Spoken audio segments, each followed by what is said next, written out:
Now, I've interviewed you a few times. I know how excited you've been about the prospect of a Labour government. What do you make of how Keir Starmer's done so far? I'd say very well. It's barely 3 weeks since we went to the polls. We've seen a string of announcements. Labour have moved very fast and very boldly, I would say, unbanning onshore wind straight away, easing the path for some big solar projects as well, banning bee-killing pesticides. That's been an issue for too long in our country, and a raft of other things. The announcement of GB Energy and Energy Independence Bill. I mean, it's a long list for less than 3 weeks already in government. You mentioned GB Energy, which is obviously a big part of their green agenda.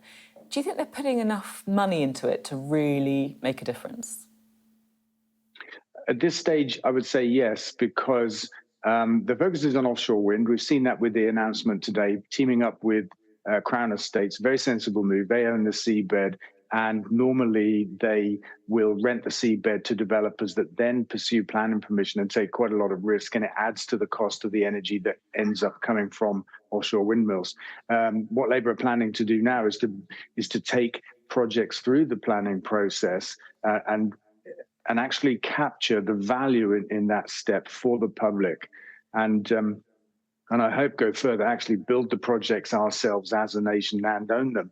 And that's a brilliant move. This is how we get to have the real benefits from our natural resources, the wind and the sun, in fact, and keep them for our country in perpetuity, actually. So but the big money will be needed once we've got planning permission, just to come back to the point. Then we need many billions of pounds. But the government have pledged 8 billion this parliament. And if that was used with debt the way we do in the private sector, then it would be possible to raise 70 or 80 billion in total to spend on offshore wind farms, using just the 8 billion of seed money from the government.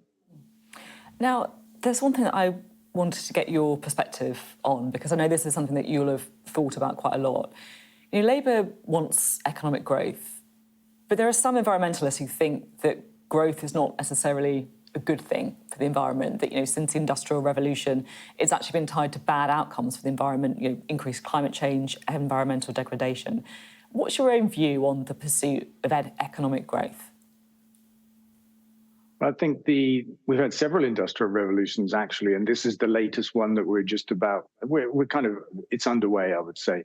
And they've all lifted an immense amount of people out of poverty. Yes, there have been bad impacts that have come with it too, but this industrial revolution can put right the problems of the previous ones, the climate crisis and stuff like that. I also think we can get social justice this way. We can become a sustainable country, but we've got to build this green transition. It won't just appear itself. And so we do have to have all of the activities that will lead to economic growth to get to 100% green on the grids, gas and electricity, and a more sustainable nation this year. I guess, by way of example, I guess that the thing I'm trying to get to on economic growth is there are clearly things that Labour's doing that would help growth and help the environment, and I absolutely take your point about lifting people out of poverty, the social impact as well.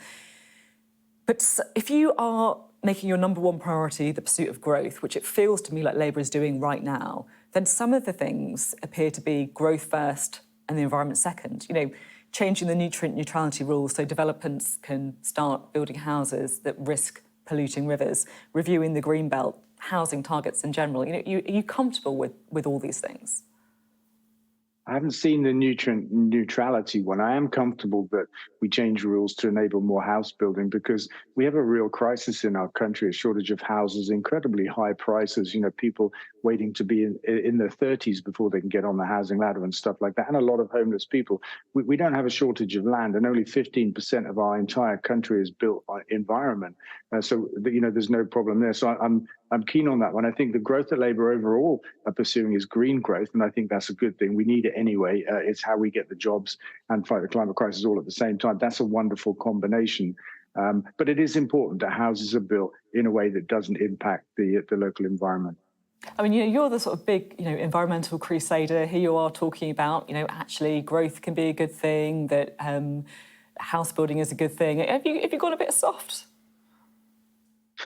No, I've always cared about the housing market. It's so wrong, and the private rented sector is a crime actually that it's not regulated. You know, the people in the private rented sector live in incredible, what would you call it, housing poverty. You know, we used to talk about mortgage poverty, where people spend a lot of their income on their mortgage, but at least they're buying a piece of their own house. In the private sector, it's worse, and they're not buying anything, just a roof over their head for a temporary period of time. So, you know, there is a real problem in our country with a lack of house building, and green growth through building, green energy, for example, is so good for us. You know, twice as many jobs, twice the GDP growth for every pound we spend on green energy versus fossil fuels. So from my point of view, it's not a difficult choice at all. We should pursue the green economic opportunity and create for ourselves a sustainable country.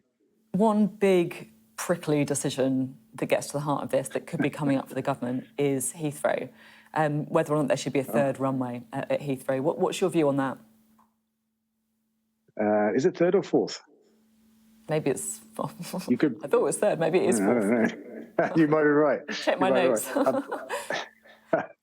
You're probably right. You must know.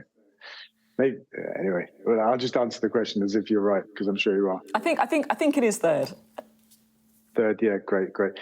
But I'm looking forward to seeing Boris Johnson laying down in front of the bulldozers if Keir Starmer does give consent to the third runway. But more seriously, I don't think it should happen. I don't think that we need to expand the aviation sector in our country. 50% of people in our country never fly. It's a false narrative that we need more runways and more planes so that people can have cheap holidays, because most of the flights are taken by just 10% of people in our country. And there are other ways to do business. We've learned that obviously through the pandemic with video calls and stuff like that, like we're having now. So I'm against runway airport expansion, actually. And then just finally, I want to talk to you about Just Stop Oil, because we obviously saw some members of Just Stop Oil being given some pretty hefty jail sentences for protesting, including the founder, Roger Hallam, given 5 years. Now, this is going to split viewers. Some people think that's ludicrous because, there were non-violent protests. There'll be others who think, people missed ambulance appointments. People missed huge saying goodbye to their loved ones who were dying. And actually, it is right to send a message to people who will keep offending otherwise. What's your own view on it? Well, the things you described there, I think, were things that happened during lockdown in the pandemic. I wasn't aware that they happened when, the M25 was disrupted for a short period of time. But look, my view is this: 5 years for taking part in a Zoom call to talk about disrupting the M25. That's what Roger Hallam got.